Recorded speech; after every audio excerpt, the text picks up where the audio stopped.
आज बहू के हाथ का खाना खाकर बताइए। लाजवाब। मुंशी पन्ना मसाले से जो बना है। मुंशी पन्ना मसाले सबके दिलों पर राज कर रहे हैं। किचन किंग, गरम मसाला, कूटी मिर्च या दाल साग मसाला, मुंशी पन्ना का स्वाद दिल में रहे।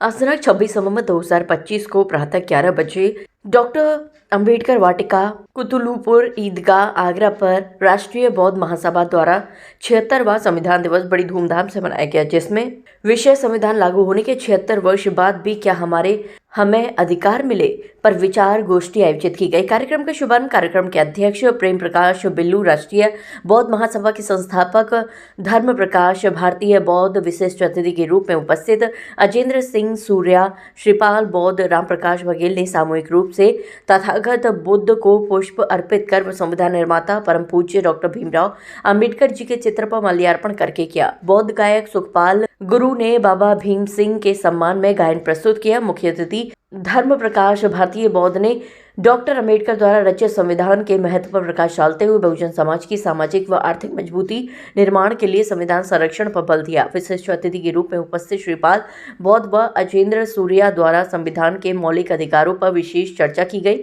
अनुच्छेद 12 से 35 तक वर्णित अधिकारों, जिसमें समता, स्वतंत्रता, बंधुता शामिल है, विस्तार से समझाया।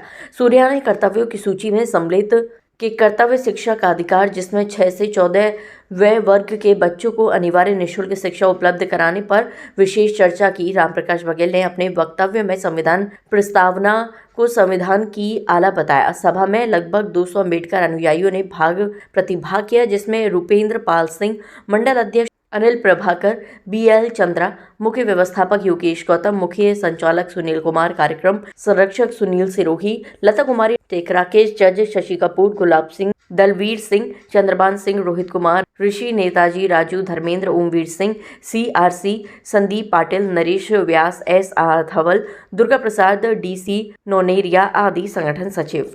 और आज यहाँ पर ये संकल्प लेके जा रहे हैं कि जो मनवादी किस्म की जो सरकारें चल रही हैं, जो देश को बांटना चाहती हैं, और जैसे अभी धीरेन्द्र शास्त्री का बयान आया है, उन्होंने यात्रा भी निकाल ली है कि हिंदू राष्ट्र बनाएंगे, लेकिन ये उनका मंसूबा कामयाब नहीं होने दिया जाएगा, क्योंकि उनसे ज्यादा आबादी 50% बहुजनों की है और बहुजनों का पूरा देश मूल्यवासी के रूप में पहचान है।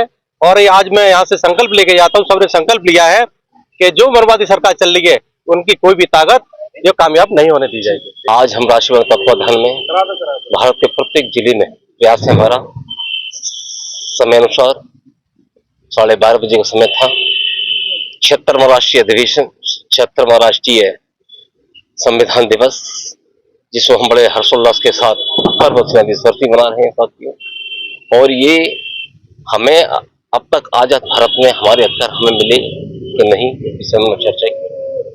अभी मुख्य अतिथि साहब ने बोला कि भारत संविधान ये मूल अधिकार है, ये दस्तावेज है, जिससे हमें पूर्ण रूप से सम्मान मिला। सम्मान के साथ साथ हमें ये जानने का अधिकार मिला कि हमारे वोट का अधिकार, ये सब संविधान में है, संविधान के मूल अधिकार में है। हमें संघर्ष करना चाहिए। इसी बात को ध्यान रखते हुए प्रणाम करता हूँ।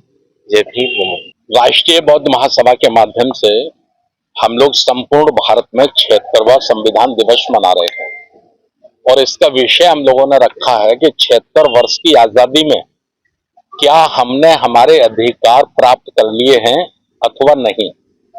जब हम इस पर चर्चा कर रहे हैं तो हम इस नतीजे पर पहुंचे हैं कि बाबा साहब डॉक्टर अंबेडकर और संविधान सभा के जो भारत के उस समय वरिष्ठ नेता लोग थे, उनकी जो चाहत थी कि इस देश का जो मजलूम है, गरीब है, शोषित है, पीड़ित है, हजारों वर्षों से सताया गया वर्ग है, उसको समान रूप से बराबर का अधिकार मिलना चाहिए।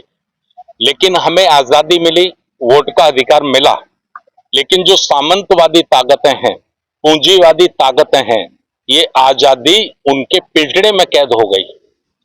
हमारे देश में जो पूंजीवादी वर्ग है, संपन्न वर्ग है, सामंतवादी और पूंजीवादी जो वर्ग है, उसने आजादी को खरीद लिया है।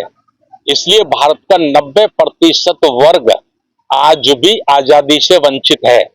और ये जो SIR चल रहा है भारत में, ये SIR एक षड्यंत्र है, एक धोखा है ये उन लोगों को वोट से दूर करने की साजिश है जिन्हें बड़ी मुश्किलों से बाबा साहब डॉक्टर अंबेडकर ने वोट का अधिकार दिलाया था।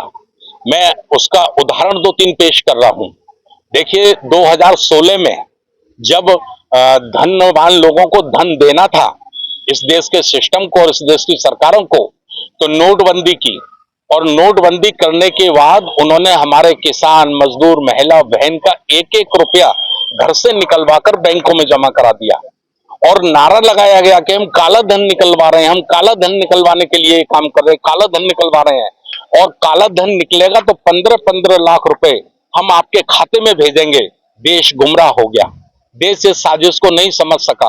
1 रुपया भी काला धन आज तक नहीं निकला, ना मिला, ना आया। लेकिन जो गरीबों का, मजलूमों का, शोषितों का, बहनों का, माताओं का पैसा निकलवाया वो 16 लाख करोड़ रुपया इस देश की सरकार ने अपने 22 दोस्तों को दे दिया, मित्रों को दे दिया। आज कहा जा रहा है कि हम घुसपैठ रोकने के लिए SIR कर रहे हैं। मैं कहता हूं एक चौकी इंचार्ज कसम खा ले कि उसके क्षेत्र में एक घुसपैठिया नहीं रह सकता, एक भी घुसपैठिया नहीं रहेगा, ठीक है। फिर भी सरकार चाहती है तो 10 लाख 5 लाख रुपए इनाम घोषित कर दे, सार्वजनिक से इनाम घोषित कर दे कि भाई 10 लाख रुपया मिलेगा या 5 लाख रुपया मिलेगा, आप घुसपैठिए पकड़वाइए। तो 24 घंटे में भारत में एक घुसपैठिया भी नहीं बचेगा जो सरकार की गिरफ्त में ना आए।